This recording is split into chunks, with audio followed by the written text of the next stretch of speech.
안녕하세요. 오늘 지적 시간입니다.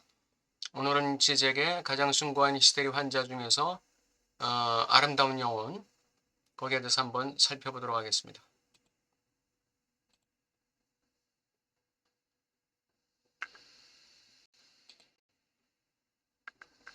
네.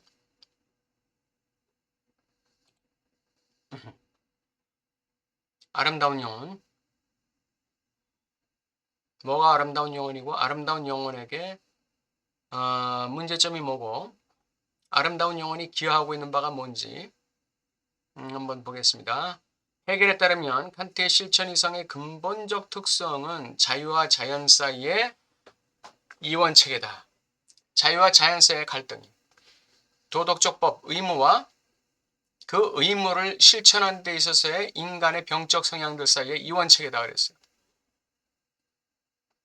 실천이성, 즉 정언명령에 대한 의지적인 발동을 해야 되는데 그것이 자연인데 내 자유는 그것을 거부하는 것이에요. 도덕적 법, 이거는 자연이에요. 이건 자연적 법이에요. 이거는 의무예요. 근데 내 자유가 있어요. 이게 인간의 병적 성향들은 바로 내 자유에 해당되는 거예요. 이것 사이에 이원체계가 있어요. 즉 인간은 한편에는 자연적 인과성의 사실 안에 잡힌 현상적 존재이고 인간은 한편으로는 자연적 인과성에 복종해야 되는 존재들이에요. 근데 다른 편에서는 또 자기 한정적이야. 또 인간이라는 게 또 자기 한정적이에요. 나는 그렇게 하고 싶지만 나는 또 다른 걸 원해. 이렇게 자기 한정한단 말이에요. 자유롭게 행동하는 본체적 존재예요. 이 두 개가 분열돼 서로 싸우는 거죠. 이 분열은 바로 주체가 행동하고 행위에 나서는 것을 방해해요. 이 정언명령으로서의 칸트적 명령, 칸트적 실천 이성의 의지적 행위를 방해하는 거예요. 이 분열이. 즉 순수하게 도덕적인 행위는 불가능하다. 개입하는 병적 성향들이 항상 있다. 우리는 결코 단 하나의 의무에 의해 행동하지 않는다 그랬어요. 결코 단 하나의 의무, 순수한 그 의무 때문에 행동하는 건 아니다. 이거 인간은 자기 자신에 대해 확신하는 주체는 자기 자신에 대해서 확신하는 주체, 이게 신념이 있는 주체예요. 이게 주체적인 주체죠. 이게 신념을 가진 주체는 행위 자체에 의해 이 악순환을 부순다. 이 분열을 극복할 수 있는 그 이유가 뭐냐? 자기 자신에 대해서 확신하는 거예요. 그는 단순히 행위에 나서는 것이다. 그냥 내 신념에 대한 행위를 하는 거예요, 그냥. 칸트의 주체는 도덕적 법을 밖에서 오는 자신의 불활성적 본성을 누르고 밖으로부터 강압해 들어오는 초자적이고 초월적 명령이라고 느끼는 거예요. 칸트의 주체는 그렇게 느끼는 거예요. 이 정언명령이라는 걸, 이 도덕적 법이라는 것을. 그런데 이 칸트적 주체 대신에 우리는 또 다른 주체를 갖게 된다. 즉, 도덕적 의무가 외부로부터 밖으로부터 메타적으로 이렇게 강압해 오는 게 아니라 즉각적으로 자연적 경향들을 표명하고 도덕적 의무라는 게 내가 마땅히 해야 될 것이라는 걸 표명하는 거예요. 그리고 도덕적 명령과 자연적 성향들이 자유와 자연이 일치하는 거예요. 도덕적 명령 그리고 자연적 성향, 나의 자연적 성향. 내 안에 도덕적 명령과 내 안에 자연적 성향이 일치해버리는 거예요. 아까는 칸트에게 있어서는 도덕적 명령은 밖에서 오는 것이고 내 자연적 성향은 어떤 거예요? 바로 이 분열. 이 자기 한정적이고 자유롭게 행동하는 이 본체적 존재로서 이 분열.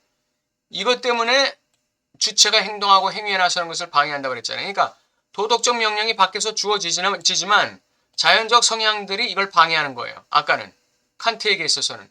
그리고 도덕적 의무와 자연적 경향들,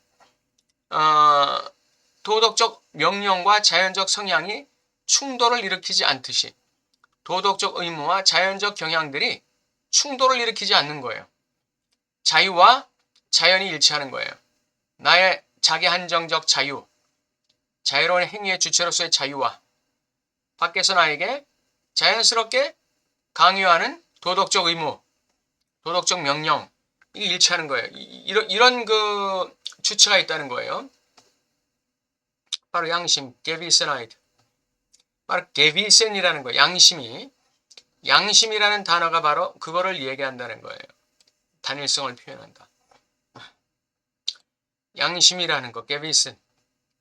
이것이 바로 도덕적 의무와 자연적 나의 경향, 또 도덕적 명령과 자연적 성향, 주체의 자연적 성향, 주체의 자유와 또 자연,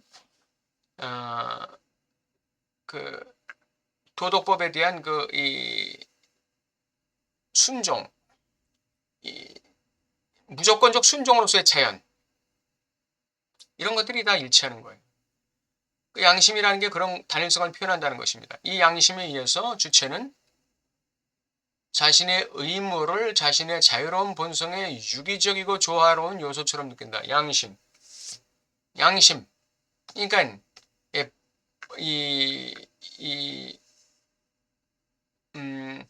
본능만 있는 게 아니라 인간에게는 어떤 쾌락에 대한 본능만 있는 게 아니라 양심이 있다는 것이죠. 그래서 이 양심 때문에 이 외부적인 이 의무를 갖다가 내적인 나의 본성의 유기적인 요소처럼 느끼는 거예요. 자신의 마음에 법에 복종한다는 것이다. 여기서 지식과 의무 사이에 즉각적 단일성이 있다. 내가 마땅히 해야 되는 것에 대한 지식과 내가 마땅히 해야 되는 나의 의지적인 의무, 여기에 단일성이 생기는 거예요. 이거 왜 생겨요? 이 양심 때문에 생기는 거예요. 이 양심, 그래서 이 바른 양심을 가지고 있는다는 게 그래 중요한 거예요. 이 양심이라는 게 자연법이에요. 자연법. 이 양심이라는 게 바로 자연법이에요. 모든 도덕법은, 모든 칸트를 비롯해서 니츠가 됐든 헤겔이 됐든 데카르트가 됐든 모든 도덕법이라는 거예요. 인간의 윤리적인 법이라는 거는 다 자연법에서 오는 거예요. 이 자연법은 어디서 오는 건가요? 이 자연법의 근원은 뭔가요? 이게 십계명이라는 거예요. 락강은 그게 바로 십계명이라고 얘기하는 거예요. 프로이드도 그게 바로 십계명이라고 얘기하는 거예요. 그래서 법이 없으면 말이 없다 이렇게 얘기해요. 프로이드가 얘기하는 거예요. 법이 없이는 말이 없다. 계명이 없이는 말이라는 거, 이 빠롤이라는 건 존재할 수가 없다는 거예요. 이게 프로이드의 명제예요. 이 계명에서 모든 말이 나오고 그 모든 말 중에서 이 계명에 일치하는 말들, 요게 자연법이란 말이에요. 계명에 일치하는 말들이 요게 자연법이에요. 그 자연법이 우리 마음에 심겨진 게 양심이란 말이에요.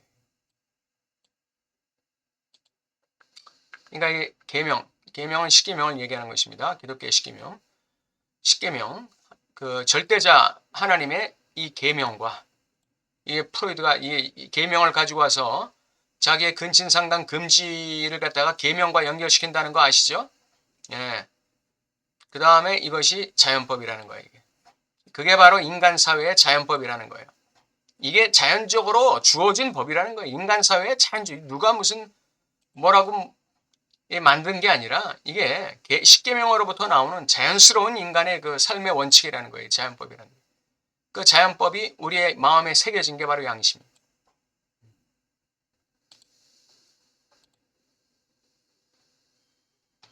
이 양심 때문에 의무와 본성이 조화된다는 거예요. 의무와 본성의 조화. 의무와 본성의 조화.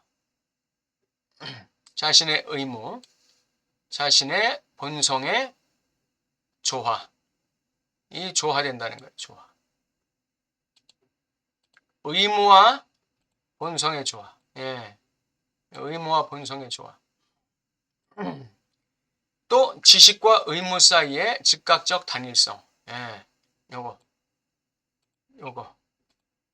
요게 양심에 의해서 가능하다는 거예요. 그 양심이 바로 이러한 분열을 극복하고 이 분열을 극복하고 바로 그 도덕법의 도덕적 행위에 순수한 도덕적 행위에 순종하게 만드는 거예요. 순종하게 만드는 거예요. 근데 그 법이 외부로부터 오는 게 아니라 외부로부터 밖에서 오는 것이 아니라 자신의 불활성적 본성을 누르는 어떤 요소가 아니라 뭐라고 그랬죠? 양심에서 오는 거야. 양심에서. 자기 양심 내재적 양심에서 오는 거라 이거죠. 그렇게 주체를 보는 그 케이스가 있다는 거예요. 그 해겔이 그걸 주장했다는 것이죠. 여기서도 행위의 형식적 측면과 내용 사이의 분열이 있다. 이제 또 다른 분열이 있어요. 예, 아까는 도덕적 명령과 자의 본성, 자의 본능, 본능, 본성의 그 자유로운 본능의 그 분열이 있었고, 또 하나 행위가 나가는데 행위의 형식적 측면과 내용적 측면 사이의 분열이 또 있어요. 요 분열 또 하나가 있어요. 형식에 따르면 주체는 보편성을 가지고 있어요. 행위의 형식을 따르면 이 행위의 명분이에요. 명분. 내가 행동하는 그 명분. 좀 더 고급진 용어로 말하면 당위성.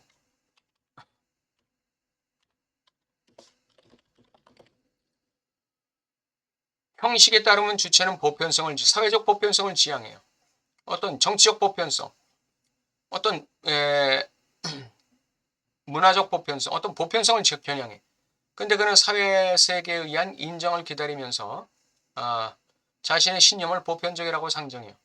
그는 행위가 그 자체 안에 현실성을 갖고 있지 않다는 것을 알아요. 실제성을 갖고 있지 않다는 걸 알아요. 그는 실제성은 다른 사람들 여론에 의한 인정으로부터만 존재한다. 상징적 망 안에 기입되는 것으로부터만 존재한다는 걸 알아요. 이 사회적 상징계 안에 받아들여져야만 나의 행위의 명분이 인정될 수 있다는 걸 알아요.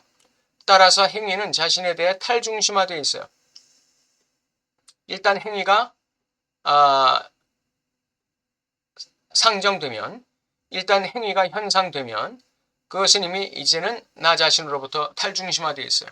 우리가 그것을 법적으로 인정할 때만 진정한 행위가 되는 거예요. 예, 그때만.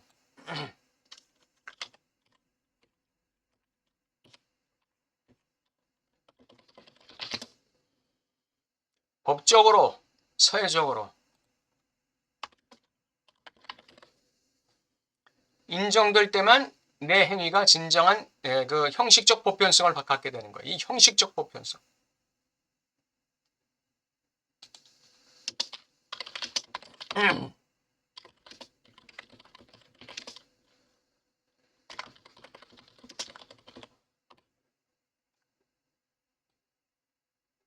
이 형식적 보편성을 획득하게 돼요.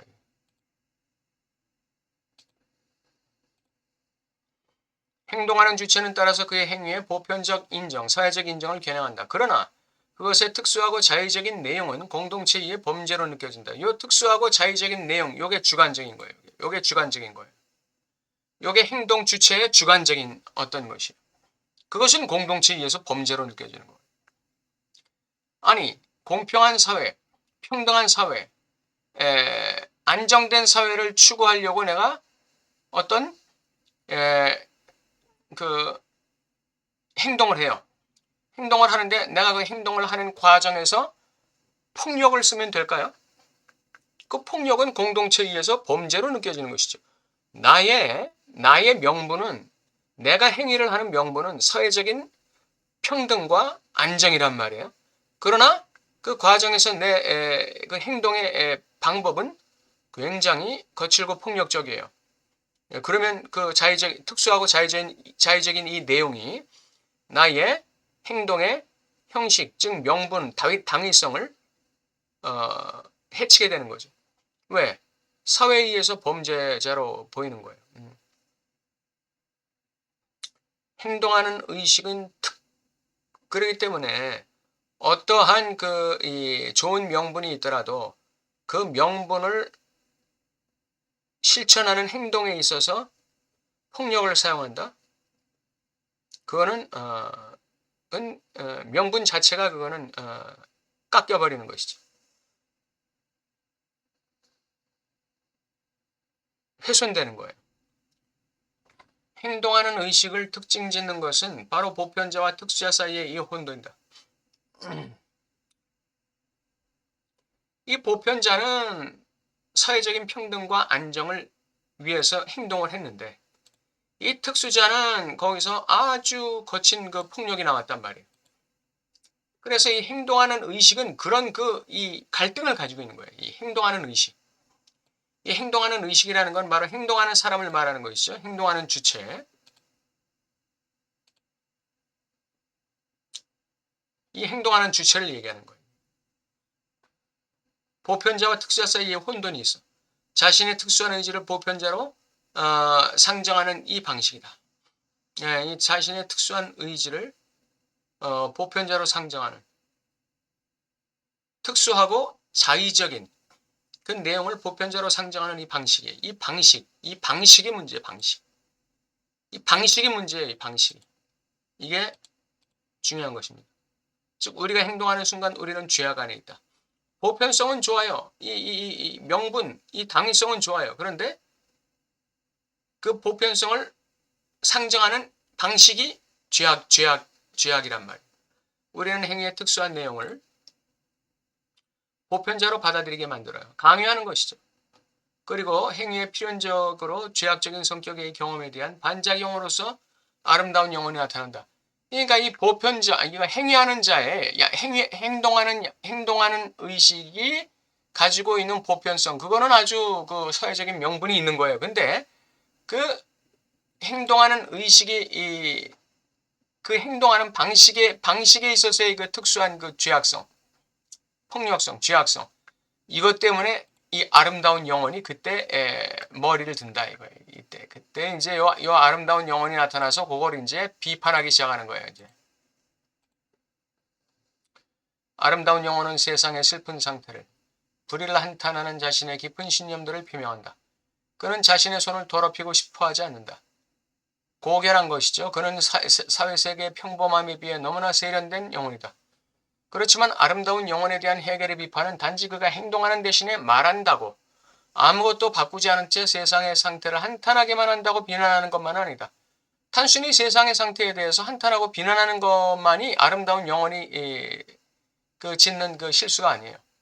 아름다운 영혼은 훨씬 더 철저한 방식으로 자신이 한탄하는 사회에 대한 책임이 있다. 즉 그는 자신의 잔인한 세계에 대한 자신의 부적응을 불평하면서 이 세계에 너무 잘 적응하기만 한다. 왜냐하면 그는 이 세계를 만드는 데 기여하기 때문이다. 라고 락강이 말했어요. 단순히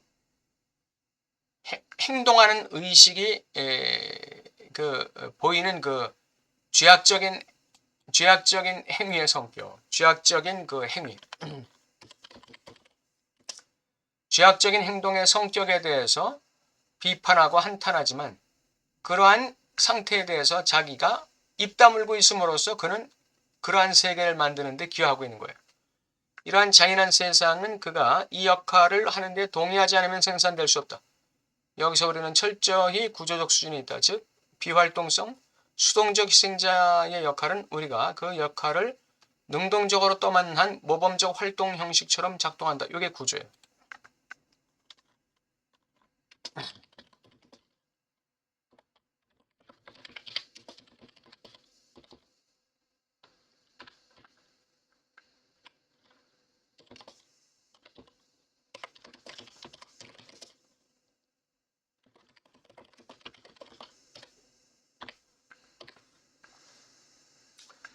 이것이 바로 아름다운 영혼이 가지고 있는 병리적 구조예요.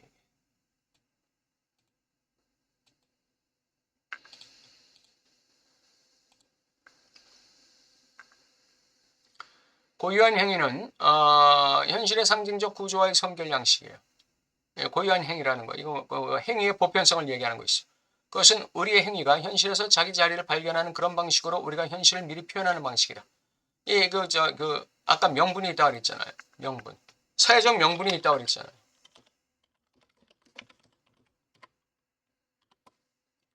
사회적 명분. 명분을 가지고 행위하는 거예요. 이 행동하는 의식들은. 현실에서 자기 자리를 확보하는 그런 방식으로 현실을 표현하는 그런 방식이에요. 그러니까 이게 보편성이라는 거죠. 고유한 행위라는 거예요. 아름다운 영혼은 마치 그가 세계에서 배제된 듯이 마치 그가 객관적 거리에서 그것을 바라보듯이 세계에 한탄할 만한 상태를 묘사하려고 한다. 뭐 어떤 거예요? 이 사회적 명분이 있는 이 보편적 행위가 가지고 있는 그 어떤 부분? 이 병리적 부분, 이 죄악적인 행동, 이 보편성으로서의 고유한 행위가 포함하고 있는 이 죄악적 행동의 성격, 요것 때문에 아름다운 영혼이 비판을 하는 거거든요. 근데 아름다운 영혼의 실수는 뭐냐? 그거 죄악적인 행동밖에 못 보는 거예요. 그 행위 자체의 고유한 보편성은 못 보는 거예요. 그러나 그는 상징계 안에 자신의 고유한 주체적 위치를 포함시키는 것을 잊는다. 이거 보세요. 아름다운 영혼은 상징계 안에서 행동하는 의식이 자신의 고유한 주체적 위치를 포함하려고 하고 있다는 그 사실에 대해서는 배제시키는 거예요. 그 사실은 그냥 망각하는 거예요. 무시하는 거예요.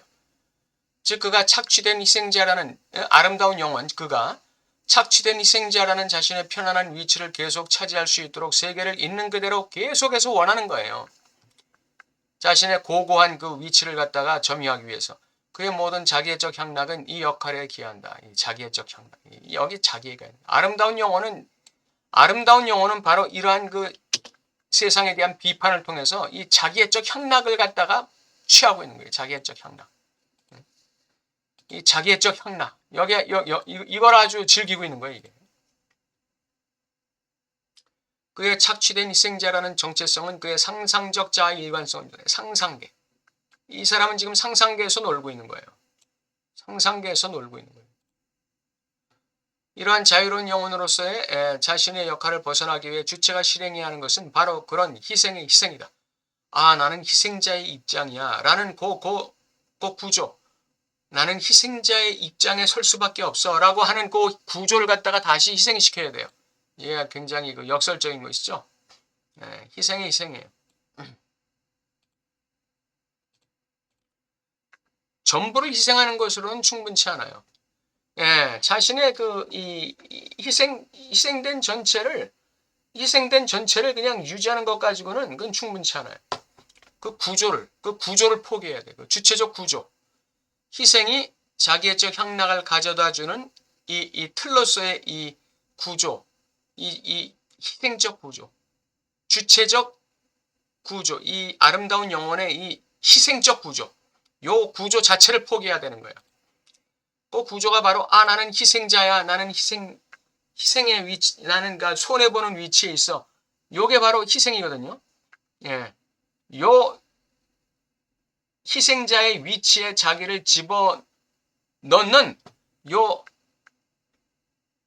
자기애적 향락의 욕망, 요걸 포기해야 돼요.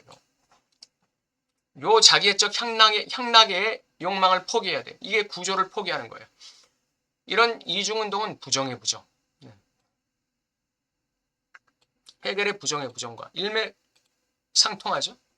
고로 희생의 희생, 상실의 상실, 이런 상실 없는 충만한 동일성으로의 단순한 회귀와는 거리가 멀다. 그런 게 아니라는 거예요. 지금 내가 희생당하고 있어. 그 행동하는 의식이 행동하는 이 폭력성에 의해서 내가 지금 희생당하고 있어요. 희생당하고 있는 건 사실이에요. 사실이지만 그것을 포기한다고, 그 구조를 포기한다고 해서 그 희생 없는 세계로 돌아갈 수는 없어요. 상실 없는 세계, 희생 없는 세계로 단순히 돌아갈 수는 없어요. 이런 식으로 우리는 상실에 일관성을 주던 기반, 즉 요거 뭐예요? 구조, 어떤 구조죠, 요게?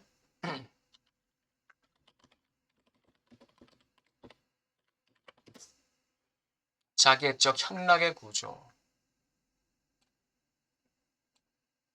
요거를 상실해야 돼요.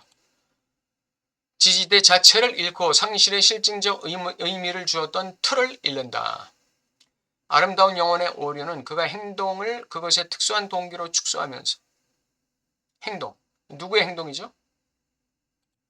행동하는 의식의 행동이죠. 행동하는 의식. 아름다운 영혼은 비판하는 의식이에요. 얘는 비판하는 의식이에요. 얘는 비판자예요.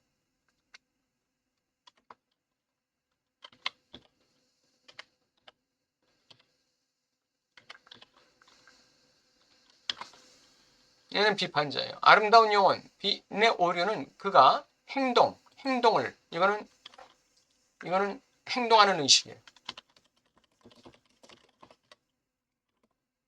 행동하는 주체.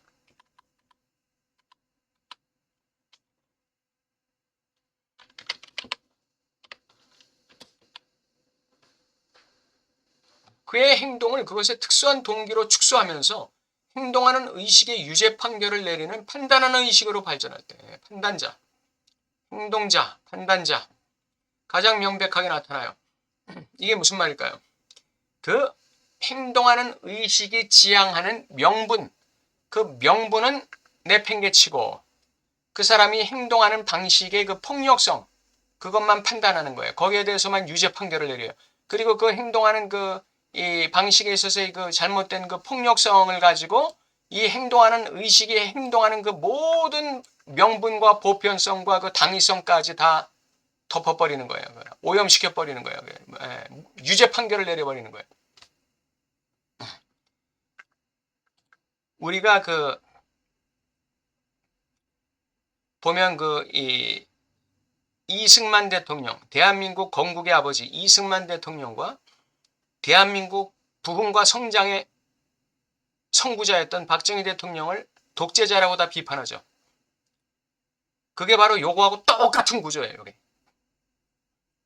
이승만 박사가 대한민국을 미국식의 자유민주주의적 헌법과 구조를 통해서 국가의 근간을 만들고 그 국가의 어떤 그 기초를 만들어야겠다는 이 보편성, 이 명분, 이 정치적 명분, 이 국가를 위한 이 정치적 명분, 정치적 당위성, 요거는 보지 않는 거예요. 요거는 보지 않는 거예요. 여기서 뭐라고 그랬어요? 특수한 동기만 본다고 그랬죠. 예, 특수한 동기만 봐. 그런데 그 3.15 선거에서 부정을 했다. 그리고 재집권을 하려고 그 전에 재집권을 하려고 그랬다. 그런 요게 이제 특수한 동기거든요. 그런 특수한 동기, 그걸 가지고 이승만 대통령의 이 행동의 명분과 이 당위성, 이걸 다 그냥 오염시켜버리는 거예요. 예. 이 독재자 프레임을 씌워가지고. 그리고 이 박정희 대통령이 그 당시에 5.16 혁명을 해가지고, 자기 잘 먹고 자기 치부하고 자기 이 주머니에 돈 쳐놓고 해외에 돈 빼돌리고, 그 당시에 대한민국에는 돈이 없었어요. 빼돌릴 돈이 없었어요. 61년. 그 당시에 대한민국에는 빼돌릴 돈이 없었어요. 그러니까 박정희 대통령이 대한민국의 그 위기 상황을 직감하고 군인으로서 그 대한민국의 안정과 평화 그리고 발전을 이루어내겠다는 그 일념으로 혁명을 했단 말이죠. 그래서 대한민국을 경제적인 초석을 다진 분이에요. 이게 보편성이에요. 이게 행동하는 의식의 보편성이란 말이에요. 그런데 우리는 어떻게 했죠? 계속 집권하려고 유신헌법 만들었다. 그 특수한 동기 하나 딱 보는 거예요. 그래가지고 판단하는 의식으로 그 특수한 동기를 유죄 판결 내리면서 박정희 대통령의 그 모든 국가를 위해서 헌신했던 이 보편성, 그 당위성, 이 국가를 위한 그 충정, 그것까지 싸그리 폄훼하는 것이죠. 이게 바로 아름다운 영혼이에요. 그게 아름다운 영혼. 프레임 씌우기. 이 아름다운 영혼은 프레임 씌우는데 아주 도사예요. 비판자, 판단자. 이거는 아주 프레임 씌우는 데는 아주 이골이 난 사람들이에요. 그래가지고 이 행동하는 의식의 특수한 동기 하나를 갖다 비판하면서 그 당위성, 보편성을 완전히 폄훼하는 것이죠. 판단하는 의식은 행위의 진정한 의미를 보지 못해요. 예, 판단하는 의식은 그 행동하는 의식의 행위의 진정한 의미를 보지 못해요. 진정한 의미를 보지 못해요. 그냥 그 특수한 동기, 특수한 행위, 특수한 행위. 그것만 보는 거예요. 특수한 행위. 그게 내용이거든. 그건 내용. 특수한 행위.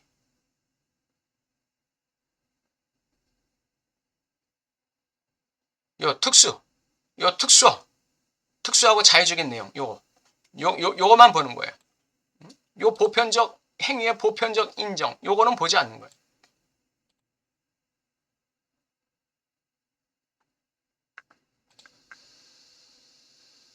네.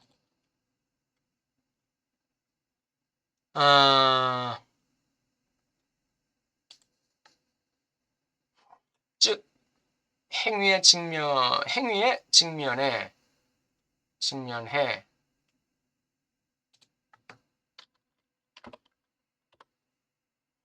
그것은 행위를 그것의 역사적 맥락에서 분리시키고, 그것은이라는 것은 뭐예요? 아름다운 영혼이죠. 아름다운 영혼은 행위를 그것의 역사적 맥락에서 분리시키는 거예요. 이 역사적 당위성, 역사적 명분에서 분리시키는 거예요.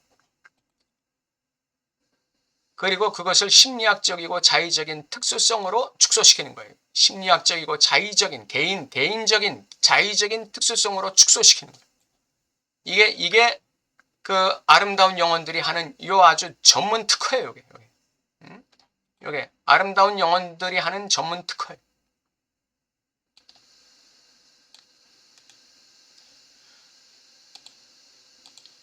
요게 아름다운 영혼들이 하는 전문 특허예요. 이것이 바로 헤겔의 비판이 강조하는 바다.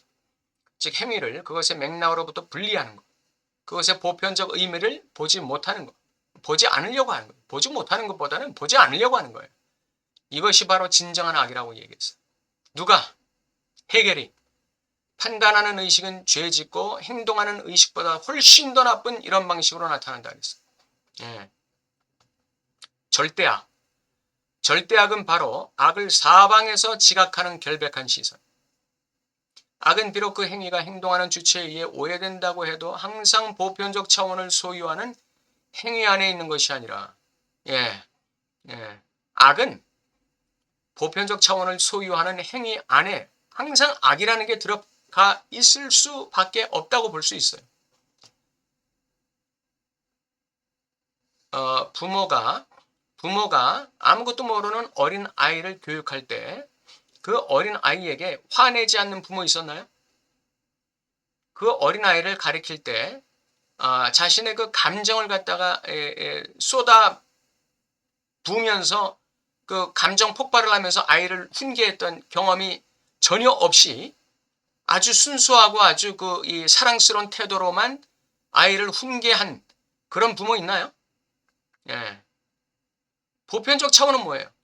내 아들, 내 딸 훌륭한 아들, 딸 만들겠다는 게 보편적 차원이에요. 그렇지만 그 보편적 차원을 소유하는 행위 안에는 뭐가 있느냐? 실수가 있다는 거예요, 실수가. 예? 실수가 있어요. 부모도 실수가 있고, 대통령도 실수가 있고, 이 세상에 실수 없는 지도자가 어디 있어요? 이 세상에 비판받을 만한 그런 그 잘못을 행하지 않은 지도자가 어디 있어요? 다 있는 거예요, 다. 근데 그거는 보지 않아요. 보편적 차원을 소유하는 행위, 보편적 차원을 소유하는 행위, 그건 보지 않아요. 그 안에 있는 특수한 내용, 요걸 가지고 전체를 다 축소시키는 이 악한 시선이 이게 절대 악이라는 거예요. 이게 절대 악이라는 거예요. 이게 절대 악이라는 거예요. 이게 헤겔이 말하는 거예요. 오늘 아름다운 영혼이 얼마나 사회에 이 사회에서 차지하고 있는 이 어떤 위치 그리고 기능 그것이 미치는 그 영향, 사회적인 국가적인 영향 이런 것에 대해서 우리가 좀 살펴봤어요. 우리가 이 세상을 살아가면서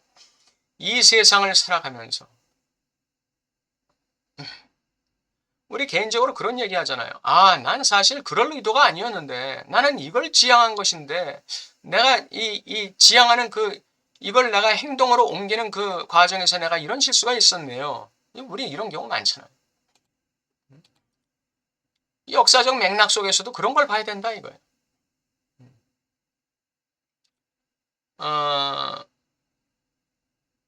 오늘 아름다운 영혼 우리에게 주는 그 함의가 있다고 생각합니다.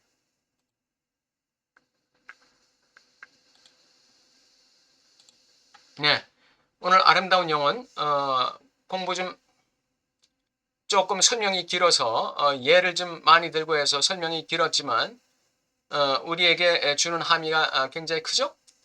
우리 일상생활에서 얼마든지 범할 수 있는 그런 이 실수들이 바로 아름다운 영혼이 가진 그런 실수입니다. 오늘 좀 설명이 길어서 죄송하고 이것이 바로 그 해겔과 지적의 이론이라는 거. 제 얘기가 아니에요. 제 얘기가. 제 얘기가 아니라 해겔과 지적의 이론이라는 거 다시 한번 상기시켜드리고 여러분께서 이 책을 공부하시면서 그런 부분을 자신의 삶에 한번 적용해 봤으면 어떨까 하는 생각을 합니다. 다음 시간에 뵙겠습니다. 감사합니다.